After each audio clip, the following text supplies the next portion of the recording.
Buenas tardes, hola, ¿cómo está Las Vegas? And welcome to Chris Garcia, the Conservative American. I'm so blessed today. This is probably my biggest show that I've ever had. My good friend right here, we don't have to say his name, this is Cleavon Funches. He is the head person at Love Life Family Services, and the work that he does is outstanding. I mean, this guy, God is keeping him busy, and I'm so blessed whenever he has a minute to stop and talk to me and tell me what's going on at the center. This guy does fantastic work. He is one of God's leading people in his army, and I try and support him every chance that I can get. We also have my good friend Alan Durfelt over there. This is my brother from another mother right here. I mean, the guy looks like Tom Brady. This is my partner right here, man. He is doing wonderful work at Team Challenge right across the street. And this is Eddie right here. I don't know why he won't say his last name. We'll just call him Eddie. And he's another one of God's soldiers. He's also working over at Team Challenge. And we're just so blessed. This is my biggest show of the year. This is what I told you I was going to do. If God blessed me, and he's continuing to bless me every day, then I was going to do his work for him, and that's supporting his soldiers and supporting his causes. With that, I always give Cleavon the first word. What's been going on there? It's been a lot going on my end. I think I'm pretty sure since we talked last time, the expansion and everything that I've had going on has taken place, and just trying to keep up with growth. That's one of the biggest issues is when you grow, you can't allow yourself to become stagnant. You have to keep moving with everything. That's right. With growth, there comes a lot of challenges, and there are challenges that come along that you have to push through, and because people look to you to keep moving. Absolutely. They don't look to your problems; they look to what you're offering and bringing to the table. And so that's really the biggest issue that's been going on with me.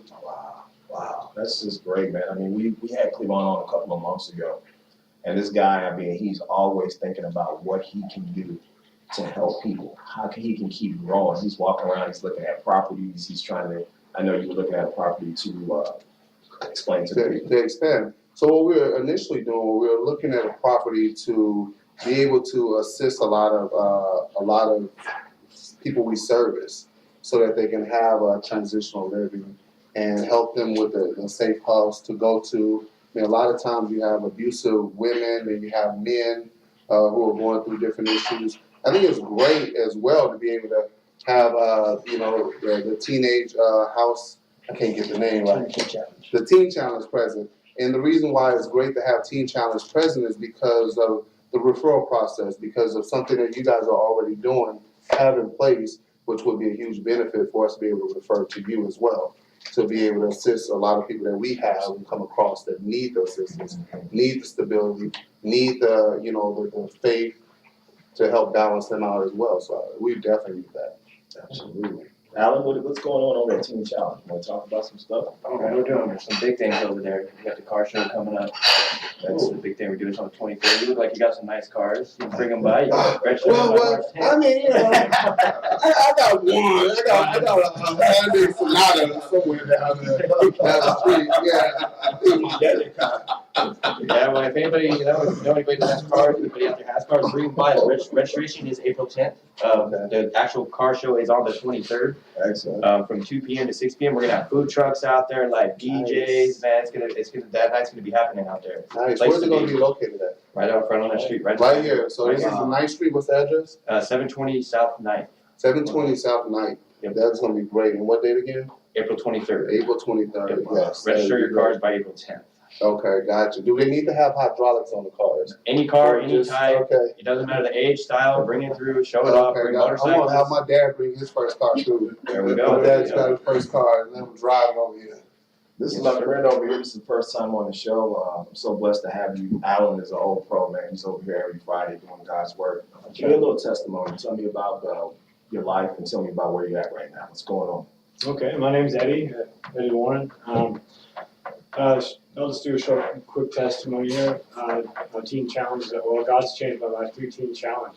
First of all, I just want to give glory to God before I even say anything, because I should not be sitting here.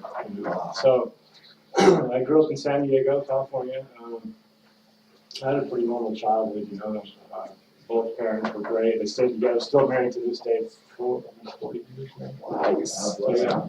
Nice. I couldn't even see my parents 40 minutes together, man. 40 years. So yeah, anyway, at a young age, about 15 years old, I tried crystal meth, and it was over, man. I was hooked right then. And I started a 22-year drug addiction. And man, in and out of that, somehow I found time to meet my ex-wife, now ex-wife, have 2 kids. So I have 2 beautiful kids, Josh and Summer. They're 14 and 15 years old. They live with their mom, and I got a good relationship with them, you know. And through the Lord, it's going to get better. You know, I came to the Teen Challenge in 2015, July 2015, after this 22-year roller coaster. In and out of rehabs, in and out of jail, and I just in a serious identity crisis. You know, I didn't know who I was created to be, you know, in the Lord. And through the Lord and Teen Challenge, I found that. I found my identity. I tell you what, you know, I've had some, it hasn't been easy since I've been in the program. I had some serious setbacks when I first came back, or came down here. I left a couple times just and went back to the street. I was homeless down here for a while. I was using intravenously, crystal meth and heroin, a serious alcohol problem, just, you know, running a gun. It was bad. A couple situations, I was down here on Fremont Street, and I was just cooped up in some hole in the wall motel down there, and some dude just rushed the hotel and pulled out 9mm and stuck it to my head and saying a bunch of stuff. He's out of his mind. I don't even know what was going on with him, but saying he's going to kill me, and that seriously opened my eyes, you know. And that next morning, just a few hours later, I basically crawled my sorry butt back up here to the Teen Challenge, man, and by the grace of God and the staff they have their Teen Challenge, they let me back in the program, you know, and there I've been. So, man, the Lord's just really doing the work in my life, you know, and just digging into His Word and the truth, you know, and like He says, you shall know the truth, and the truth shall set you free. Let me ask you this question. What was your breaking point? You know what? I would say because of how I did go in and out, and there was one time after that I left again one last time, and that's where I do really hit my breaking point, and I went back actually to a little town in southern Utah, and I started using intravenously again, crystal meth, and I went back out knowing what I knew and what I learned, what the Lord had given me revelation of Jesus Christ and what I knew, and knowing the truth and going back out there like that. I tell you what, some serious spiritual battle. I mean, unbelievable spiritual battle. And I finally saw the reality of my desperosity for God and my need for Him. I knew at that point that I did not want to change my life, or changing my life wasn't going to work. I needed to exchange my life, Christ's life for my life, you know. It's Christ in me now and not me, you know. I needed to get out of the way, fully give myself to Him 100%. Or I was going to continue doing the same thing over and over and over. And I did it, like I said, 22 years. Came to the knowledge of Christ 14 years ago, and it's been a roller coaster just up until almost a year ago now that are really solid. And yeah, so I believe that was my breaking point, was that spiritual value, the reality of knowing the truth and the severity of sin in my life and where I was heading with it. It's just death, you know, that man, He's brought me to life. So. Did you ever go through a phase of blaming your parents? You know what, I did. I've never really came to the full grips of that with my dad. Like, he was a huge role in my life. Like, I looked up to him for everything, and it wasn't easy growing up with him. You know, he even had his battles with alcohol, and he did the meth for a while, and I kind of shifted the blame on him from time to time, you know, thinking, okay, well, if he wouldn't have done this or this or this, and you know, but in the whole roundabout picture, he did the best he could with what he knew to do. And I knew his upbringing with his dad was really hard. It was really rough on him. So I look at what I was, you know, he always provided. He always worked. He always provided. I was always in sports when I was a kid, and I chose to take this other path. And like I said, when I got in trouble, I got in trouble, you know, but he always did really well. So yeah, I did. I tried to use that, you know, as kind of a cop-out card, but I look at the reality of it, and he just didn't know who he was. Yeah, neither does it. It's a huge identity crisis. I believe anybody not in Christ is in an identity crisis, you know, because of our original creative value. And And any sin committed is a result of an identity crisis outside of Christ. Wow. That's so wow, this is my man right here. Come on, I want you to, we'll get to Alan in a minute. Me and him got forever. That's my brother right there. But I want you to tell the people what this guy does is incredible. And, you know, I'm an old fat guy, and I sit here and I do a radio show and I have a little business. When I was incarcerated over 30 years ago, and we all have been there, and we cry, but we didn't cry when we were committing the crimes. Right. And the only thing I asked him to do, I said, if you open up these gates, you know, you be praying for a miracle that you close your eyes and you wake up and it was just a dream, but it's not a dream. You're incarcerated, right? You ain't going home. And you're not going home, right? That's what they tell me. They say, young buck, don't cry now. You ain't going home today. But I remember praying every single day and saying, just open up these gates. If you open up these gates and you let me walk out, I will promote you wherever I can. I'll spend the rest of my life promoting your name, you know. And of course, he didn't open the gates because I wasn't ready. I was lying. I just wanted to go back to doing what I was doing. So he made me sit there for 3.5 years and ask him every day. When they finally opened those gates, I meant it. And so wherever he gives me a platform, this is what I do, right? And I still sin every day of my life, but I keep that promise to him. And if you open those gates and you let me out, this is the kind of work that I'll do.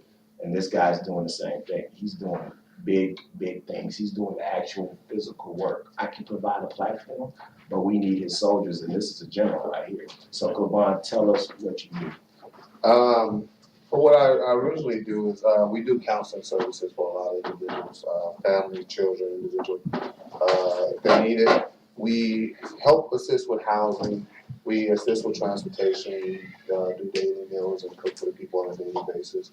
We tutor the kids. We what else would we do? I'm trying to think. I don't know. It's so many things. Now you guys provide haircuts and laundry. Yeah, we do. Yeah, free laundry. They need to come do that laundry. Free grooming as well. What's this I hear about the gym? The gym is a physical therapy thing because a lot of the people. One of the things we definitely promote is physical health. A lot of people, have so many excuses why they cannot work out, why they cannot do this. So we just put this right here. Why did you turn? Hey, it's okay. It's all right. I'm just a big old fat guy. So, yeah, the real reason behind it is so that we can, it's free. Yeah. There are no excuses. Everything that we do is put in place to cut out the middleman of excuses. That's the middleman, is excuses. I can't do this. I don't have that. I can't do that. So if you say that you can't get around, well, we have a bus. I'm disabled. We have a disabled bus. You say I have nowhere to go. Well, we give you a place to stay, including we're going to furnish your entire place. So if you keep on coming up with excuses, I don't look well, come wash your clothes, come get your hair cut. All these things are put in place to definitely assist you and back you up. I don't That's have what an we need. outfit to work out in. Well, hey, man, use that good shirt you got. We all got an old T-shirt that's too tight, man. That's your muscle shirt. That's a muscle shirt, man. I'm telling you, just cut it down the middle and show the little piece right there, the little V-neck part. You're okay. So there's a lot of different things that we initially do. And for the game room as well, for individuals who want to get out and get away, that's all in place for them. If somebody wants to come up and check out the facility, we are on 3315 West Spring Mountain Road, Las Vegas, Nevada 89102. If they want to take a look at our website is llfs.net, and they can actually go there if they need to actually see where we are located and what we have going on. Okay? Phone number is 702-754-3484. So it's open. Whoever wants to try and check for eligibility and see if they can become enrolled and receive services is more than welcome because it's all free to the public. And listen, to everybody out there that is sitting on property and they're using that property for tax write-off, so they're just sitting on it for no reason whatsoever. Get in contact with this man at Love Life Family Services and do something with that property. He's trying to help rehabilitate people. He wants to open up a men's and women's center Why sit on that property when you could be doing something? Do you know how you would be blessed if you allowed him to use that property? Why don't you do that? Get in contact with Clavon at Love Life Family Services. Check him out on Facebook. And if you're sitting on a property that you know that could be used for a center, that you know that could be used for a men's and women's home, why not donate? If you can't donate it, why not give it to him at the lowest rate you possibly can, because you're helping out God's work. You're helping out this man. This man's not using this for himself. He's using this to help out other people. Yeah. If you're sitting on some property right now in the Las Vegas area, get in contact with Love Life Family Services. Do what you can to help these people out, because they are doing big things. This man is really doing God's work. This is not a joke. This is very serious. Well, to Don't sit on reiterate that real property. quick what you're saying, because a lot of people become leery. So let's put this for the record. Whenever we utilize someone's property, we fix everything for it. So if there's damages to the walls, if there's damages to the sink, anything, we have our own maintenance, so we can go ahead and fix it and put it back together. Wow. But however you gave it to it, we want to make sure that you have it. Wow. Absolutely. Have it back the same exact way you're giving it to us. Absolutely. Wonderful. Alan, I want you to testify a little bit, man, because this dude, every time he comes on, his testimony is just incredible. If you think we all have not been through what Alan has been through, it's amazing. If I had been through what he's been through, I don't know if I'd be sitting here. And every time he comes on, he always gives a little testimony of where he's come from. And I know there were things that happened to him in his life, like bam, bam, bam. And I cannot believe he got through what he got through. So Alan, share it for the world and share it for the people here who don't know your story. Amen, amen. Yeah, like Chris was saying, a lot of crazy stuff did happen at one time. All glory to God that I'm here, sitting here today, still walking sober. I just had 30 days clean and sober last Wednesday, so Wow. got to talk about. Wow. A little over a month ago, I couldn't go an hour without smoking a crystal meth, or smoking a cigarette. I quit cigarettes, I quit everything. Cold turkey coming in this program. The power of God. The power of God is real. The power of Christ is real. The redemption that He brings is real. Thinking back over my life, the things that happened, everybody makes their own decisions. I chose to live a life that was full of stupidity. I wasn't an honorable man at all. I was not honorable. What I think I honored as a respectful person, someone who treats women with respect. I didn't do any of those things. I was doing my own thing. Like I said last week, my mother had passed away from an overdose on March 1st of 2012. My ex-wife was scheduled for a C-section on March 2nd. So my mother had missed the birth of my son by 22 hours or something like that. A lot of emotions running through my head at that point. So I do what every drug addict does. When they feel emotions, they pick up and use. Yeah. You know, I drove 3 days after that. I drove down. My son was 3 days old. I drove from Washington State to California to my mom's funeral. That's when my family met my son for the first time at my mother's funeral. Crazy life events, you know, but I can't live in the past anymore. You know, now it's time to put the next step forward. Big things are happening, especially here at Teen Challenge. I want to become a pastor one day. That's my drive. That's my passion. Nice. Just like Eddie was saying, it's no more I in the world, but He who lives in me. And I want to do nothing but extend the kingdom of God. That's my number one focus. I want to treat women with respect. I even challenged men out there. It was just Valentine's Day this past week. How are you treating your women? How are you treating your woman, the woman of your life that God blessed you with? You treasure her? Is that a gift from God that He gives you? Here in Proverbs 29:23, a man's pride will bring him low, but the humble in spirit will retain honor. Honor is a big thing in my life. That's a verb and a noun. I looked it up in the dictionary. It means two things. A verb, to show great respect, and the noun is somebody who has great respect. The way you honor your wife, and the way you honor your family and others, that's who your character is, I believe. Are you gonna act calm, cool, collect? I think a man does act calm, cool, collect. He's not flying off the handle. punching holes in the wall, or maintenance has to fix it, Yeah, I mean, what happened when he got his woman pushing buttons? I mean, I ain't dealing with that. Come on, Pastor. Hey, before the old me, would put hands on a woman. I did that, Nowadays, no way, not happening. That's not Christ-like whatsoever. A quick-tempered man acts foolishly, and a man of wicked intentions is hated. It's also in Proverbs. Being faithful to your wife, being faithful to your morals, honoring others, being faithful to your parents, children, being faithful to God. He will reap blessings upon your life if you decide to do those things and being faithful to your loved ones. This is the kind of life that I want to live now. That's the kind of life that God expects me to live now that I'm walking in His light. Eddie here. When I look at Eddie, I could have never seen that past. This is the first time I ever heard his testimony. I would have never. Looking at Eddie, I see him walking in Christ.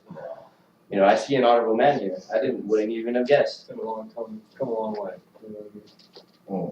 I just encourage everybody to be honorable, be faithful, and the men out there, just be a man, step up. It's time. What was your breaking point, Al? When I lost all drive to carry life on, I didn't have any future. I lost everything. I lost my son. I lost my parents. Didn't want nothing to do with me.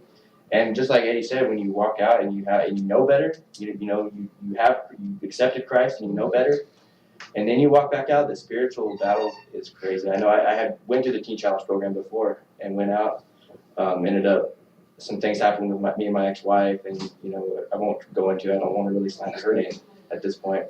But I knew better, and I started using again, and God allowed that to happen, allowed me to go ahead and use it. That was my decision.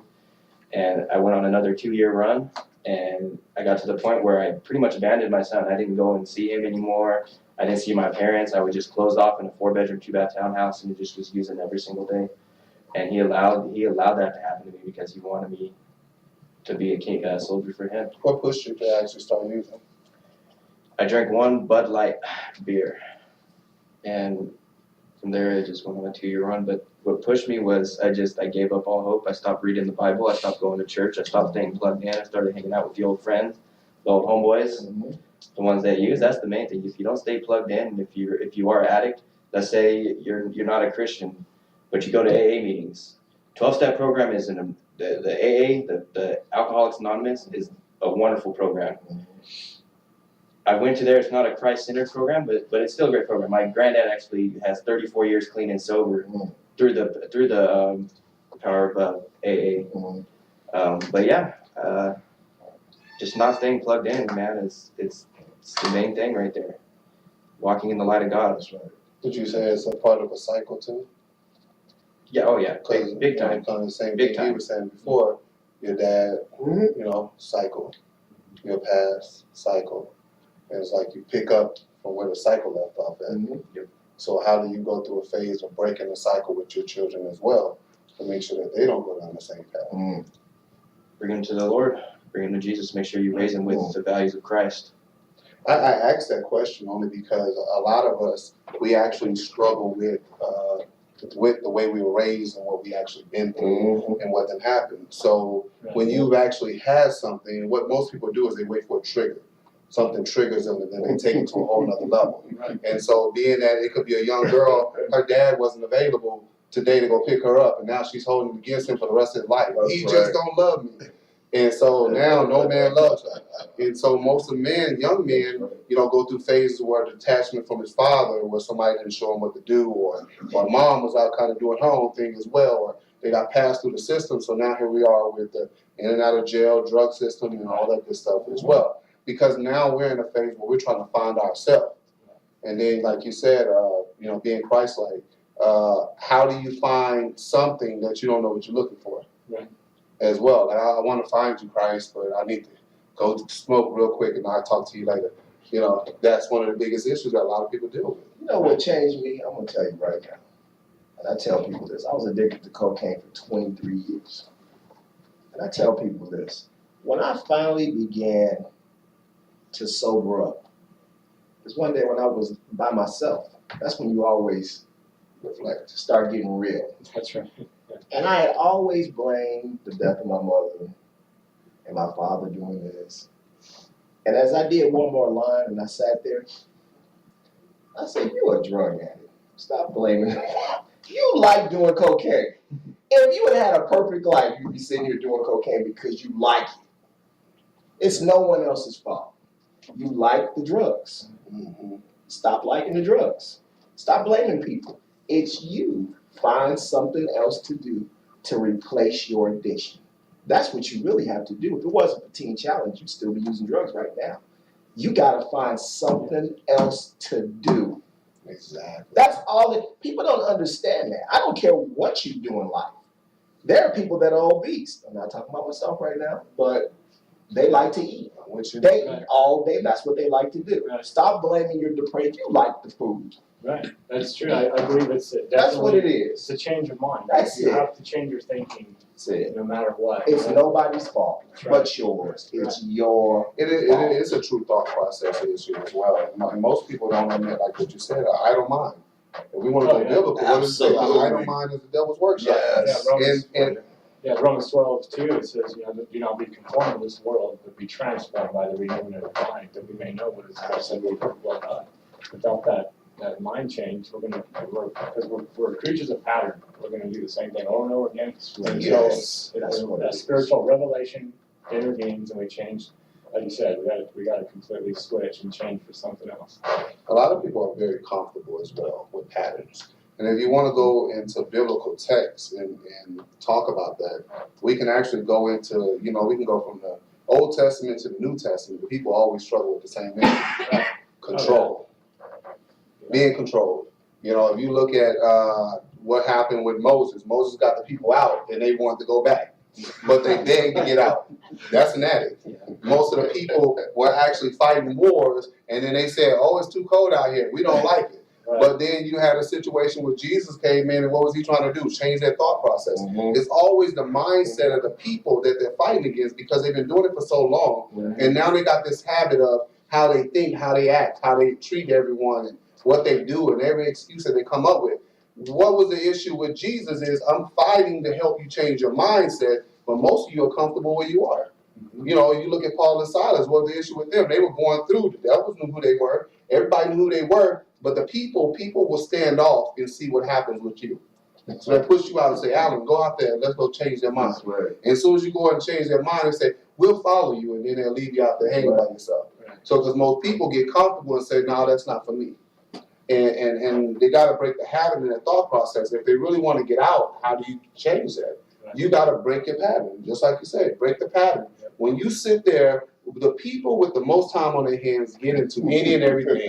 Yeah. The people who call you with the most drama have no life. It's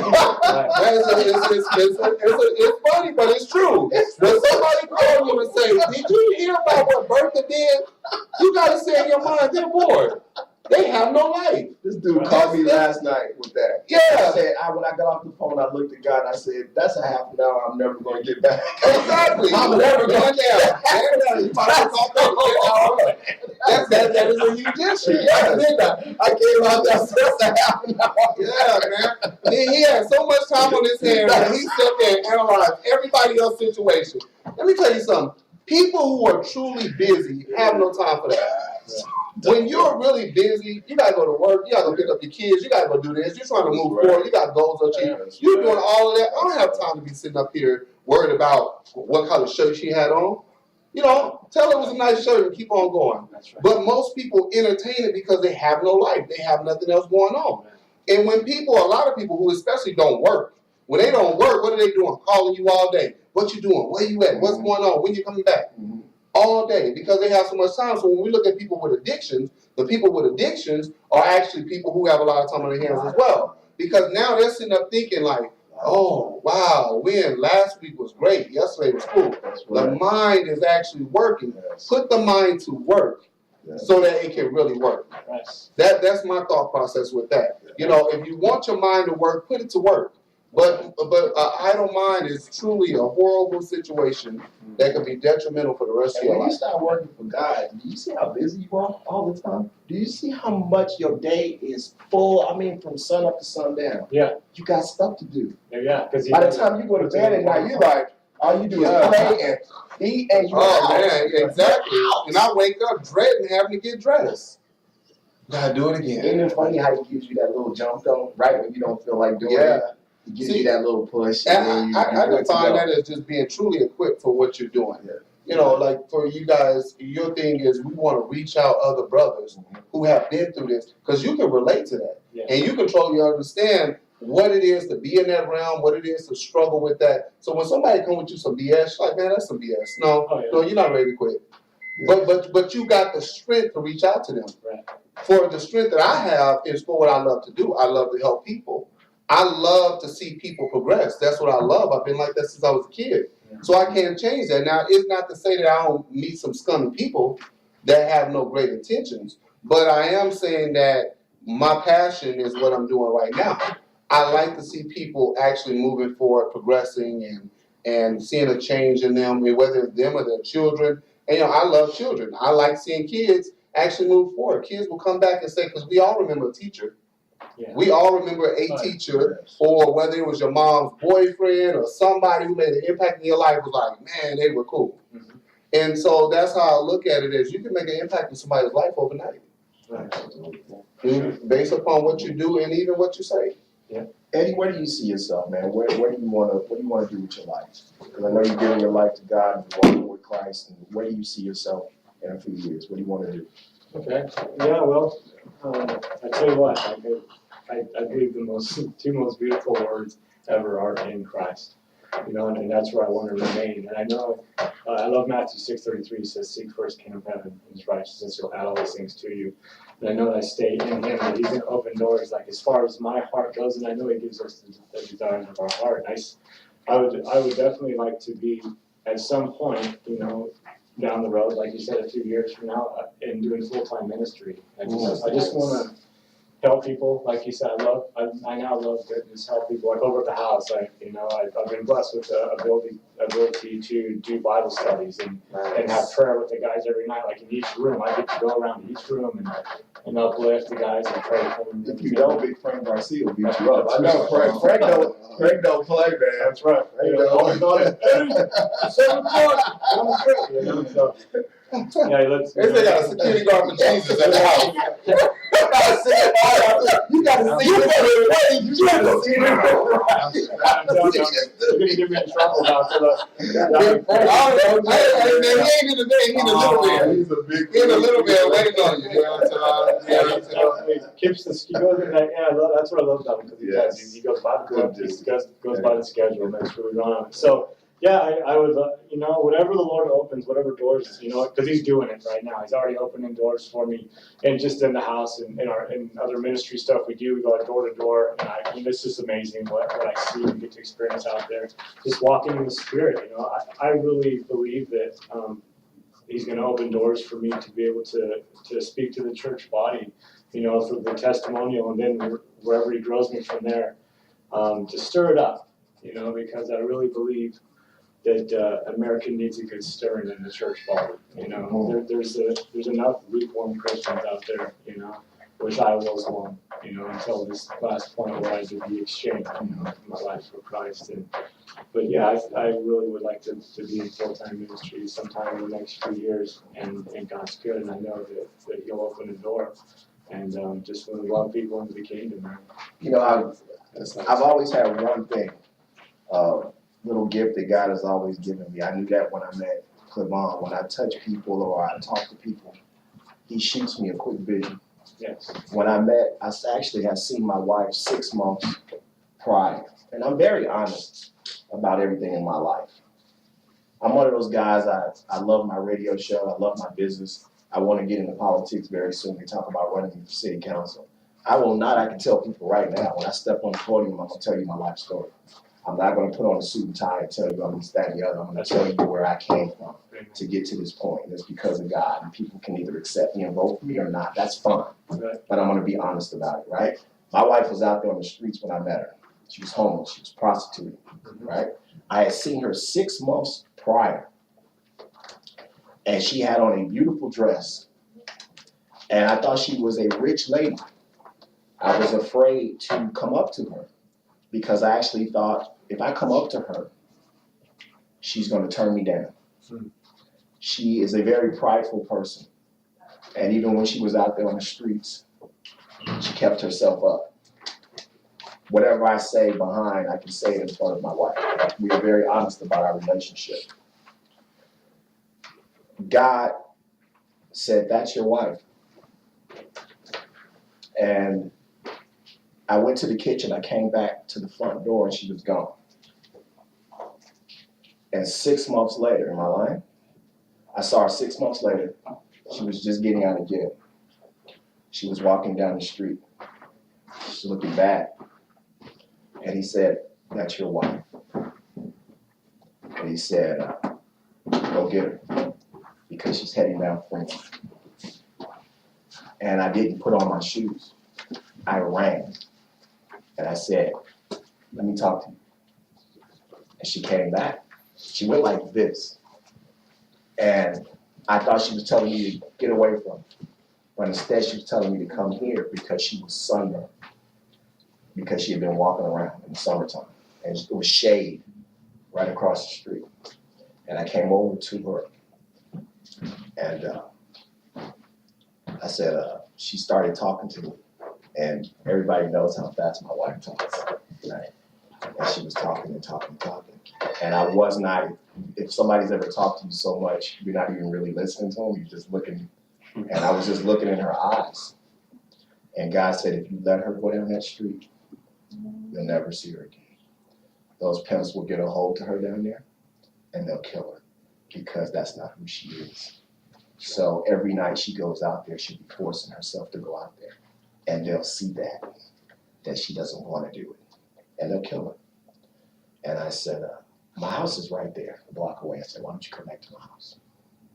She said, okay. And I ran and I put up my dog. I had a pit bull. And here she comes around the corner. And she said, can I take a shower? And I said, yes. This is a true story. First time you guys have ever heard this. That's how much I love you. That's my brother. And she wanted to turn a date. And as I was sitting there on the bed, God said, if you turn a date with her, you are her trick. That's what you are. So that's your choice. And as she came out, I said, I don't want you like this. I said, I don't want you like this. I said, if you want to change your life, you come back to me tomorrow. 6 o'clock in the morning, we'll have breakfast. I'll make you breakfast and we'll talk. I got up, went outside to get my paper. And at 6 o'clock in the morning, my wife was sitting there. That's right. And we've been together ever since. Right? So when you were talking, I saw you in your church. I already saw you. You're already there. You're going to have a church. You're going to be a very successful pastor. This right here is the greatest blessing I've ever had in my entire life. She is my backbone. She's my heart. She's my soul. I see when you look at your wife, the love that you guys have. Oh, yeah. That's how me and my wife are. That's my best friend. I don't go anywhere without my wife. That's my partner, Alan. You know that. This is my buddy right here. And I am so proud of her. She's been through a lot in her life. She's been through a lot. She's been through a lot. And to be where she is right now, she's running her own business. You know that. She's running her own business. She's producing the show. She's going around. She's always running over to Teen Challenge and doing things. Dude, this lady has been through everything. But God has always had a plan for her. That's right. And all I was just the person to just give her that push in the right direction. She has been very successful in her life before she met you. She worked for Gateway Computers. She had big time jobs. But a lot of times things don't work out in your life. And when you don't, you can hit rock bottom, right? I've been there, you've been there. She was there, right? And so when I met him and I hugged him and touched him for the first time, this dude is going to do unbelievable. He doesn't know what he's going to do. You don't, but I do. You're going to do huge things. This is what you're doing right now. If you think you're busy, watch out. He got big things for you to do, brother. I can feel it. And this dude right here. That's nice. Appreciate it. Alan is really, we just connected from the first time. It's his eyes. It's his eyes. When I saw him and I met him and I looked in his eyes, it's his eyes. His eyes pierce you with the truth. And so when he goes and deals with these abused women, which he's going to do one day, and these forgotten kids, when he looks at them, that truth is going to burn through him. You can't hide from this dude, man. He looks at you and he hugs you. And it's so, you know how you feel them hugs from certain people? It's God just going through this dude, man. When he hugged me, I hug him now every time I see him, and the hugs get better. He grabs you and you feel like God is there, you know. But you're going to have your church, you're going to do I don't know what you're going to do. You're going to walk a lot. You're going to talk a lot. You're going to just grab people. And when they're at their lowest point, you're going to pick them up. You're going to say, come on, walk with me. And you're just going to do huge things. I don't mean to make it sound corny, but financial blessings are going to come to you. You're just going to be like, wow, it's going to be money here and just bless. And listen, God said be fruitful and multiply. He don't want us to be poor. By no stretch of the imagination. Well, He wants us to be let's successful. go ahead and jump in on that right there. I mean, you over here speaking positive into my life. I love that right there. I love it. Right. I love the positive that you're actually putting out there on the table, because most people will profess to be genuine, but hold back the genuine aspect of what they could really be. And by you sitting here to speak positive in everybody's life at this table, it speaks volumes. And for everybody at the table, what we're all saying we're going to do it, because the Bible says, whatsoever a man thinketh in his heart, so is he. Right. It begins with a thought, it finishes with an action. And every thought that we have is going to come to pass. That's right. You speak into existence, you keep saying it until it happens. You don't see it because it's a process. If you ever want to see anything develop, it's a process. You want to go get some food from the store, you got to get in the car, get dressed, head over there. You want to go see a tree grown, you got to plant the seed and wait. That's right. A house being built, you gotta put in the plans and wait. So there's a process, but while you're going through the process, you're also working on something else. So I appreciate you actually speaking positive on all of us, especially for what everybody's bringing to the table. I myself, yes, my company does assist people with like the coping, the GED, and all the different things for domestic violence, what they actually do need, parental, like for the parent tutoring and all that. That's all positive for a lot of people's lives, and a lot of people do, in fact, need that. One thing that's thrown out there, which is positive, is if these men can come and speak to some of our people who do need help, that would be awesome. A lot of the people that we deal with, we don't put it out there to say you are on drugs or this and that, because people know their issues. It's just like somebody wrong you, do you wrong. They know they did you wrong. You don't have to remind them. Just check them and keep on moving. But it's a positive for them to see a new face and say, I've struggled with this. And more people will come up and profess, I've struggled with it too. Right. But if they have no one to relate to, there's nobody to talk to. There's no need to talk about it. What are we talking about if nobody can relate to anything? Everybody's in denial. That's right. So I think it's awesome. I appreciate it, man. I appreciate you. Thank you for speaking that, and I'm gonna hold true to that too. Good. You need to brush Man, your hair. look at Waves here, are dude. there, man. I go to Funches bathroom and let him cut my hair. My name is Cleavon Funches. Funches is my barber. All right? He normally cuts my hair at 1 a.m. when I ain't doing nothing. And I'm always doing something. He did not shave me, nor did he cut my hair, and I'm depressed about that, all right? I like that.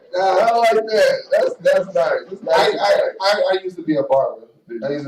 Years ago. So you practice on your own head, cut plugs in your hair, and then you finally get it right later on, man. All right, we want to give out some before we get off there, because I am a person that, hey, I'm about success and I'm about people making money and I'm about people helping and donating and all of that. So we're going to start from the end, and then we're going to finish it up with Cleavon, because this dude is just doing big work. He's going to need a few minutes. So if you ladies got any signs to hold up for him. But we're going to start with you, Eddie, and tell us about what you're doing at Teen Challenge. Is there anything coming up that you want to talk about? Okay, yeah. like I said, just our teen challenge men's home, but 18 and up, men's home here in Las Vegas. We're, what Alan here said earlier, we have a car show coming up that we really want to promote. And last year's was pretty successful from what I've seen and heard about that one. So that, and just if you know anybody out there struggling that needs help, that's a male 18 and up, send them over, and we'd love to help them.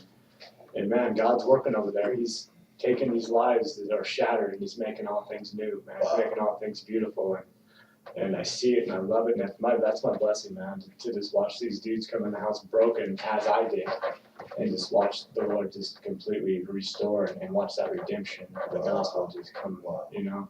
Absolutely. And just get the love on these dudes over there. It's awesome, man. I love it. So Thank you, Alan.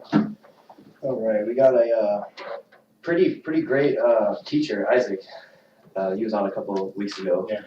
He just got his curriculum because we do have a classroom setting that we have there, and we're actually in need of the curriculum books. We're in need of funding of that.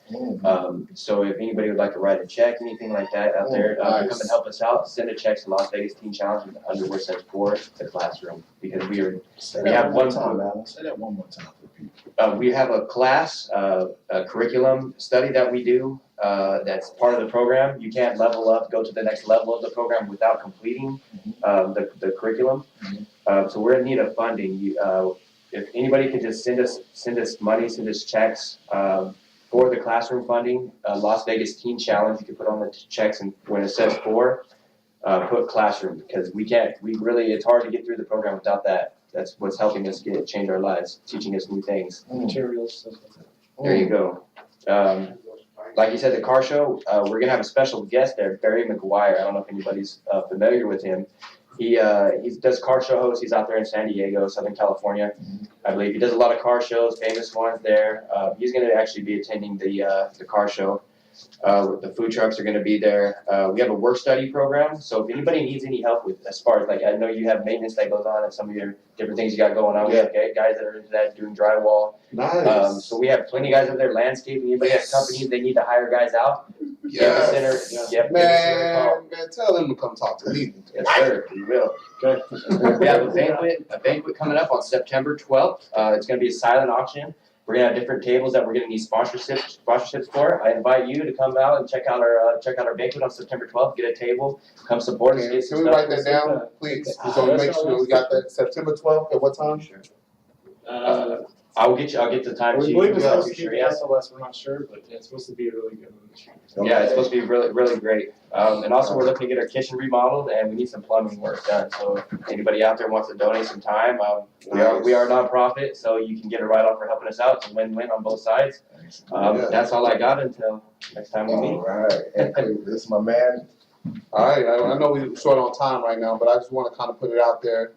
For anyone who's interested in actually coming by, Love Life Family Services, our address is 3315 West Spring Mountain Road, Las Vegas, Nevada, 89102. The phone number is 702-754-3484. And our website is llfs.net. You're more than welcome to come on over and come down. If we have a lot of individuals who need community service, kids, adults, we definitely welcome you to come by.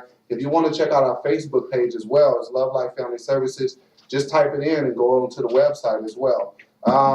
It's so many sticky notes popping up. I don't know what I'm thinking right Twitter? now. I just know God is still good.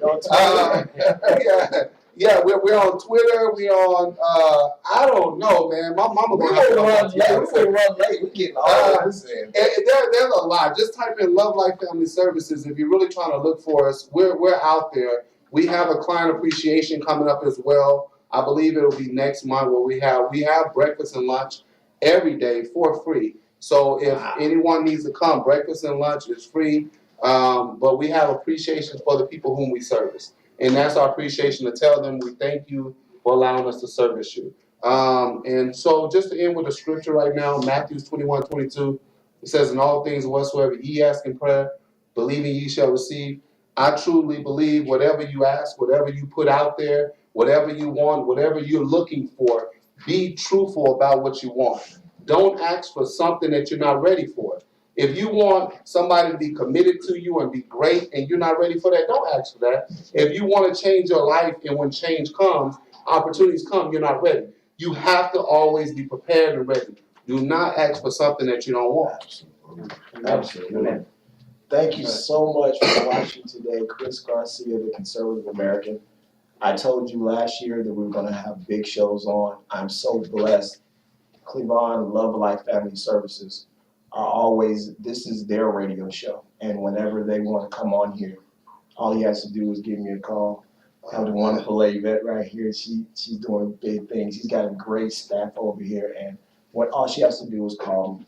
And he's got a half an hour, an hour, 2 hours, whatever you want, brother. Man, this is your radio show, brother, because you use this as a platform because you're doing God's work. And if I can just sit here, my fat butt behind this table and give you an hour to talk about what you do, man, you can come on here whenever you want, brother. You got an open seat here.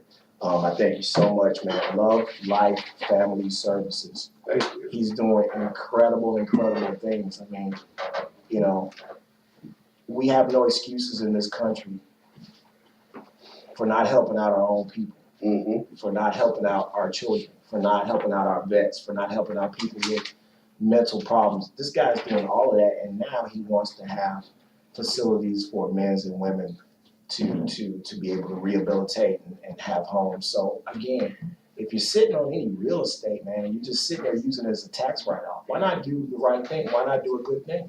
Why not help out Love Life Family Services? Why not give Cleavon a call and look him up?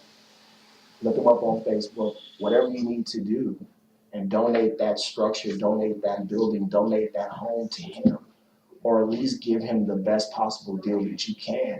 Because when those children are out there and those young men and women are out there doing wrong, and you have a guy like this who just wanted to help them out, and they could have been helped, they could have been saved, you know, don't say that there's something wrong with America. There's something wrong with you.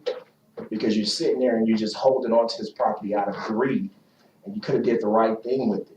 So I'm challenging you, Chris Garcia, to do the right thing. If you're sitting on some property, this is the right thing to do.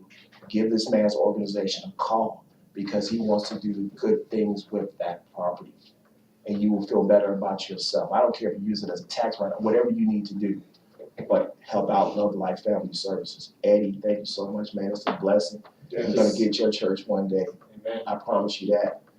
Alan, my brother from another mother, I love you, man. I love you, brother. You hear me? Keep doing what you do, man. This was a great, great show. Thank you for having us. Thank you. Thank you so much for watching. God bless America and God bless our troops.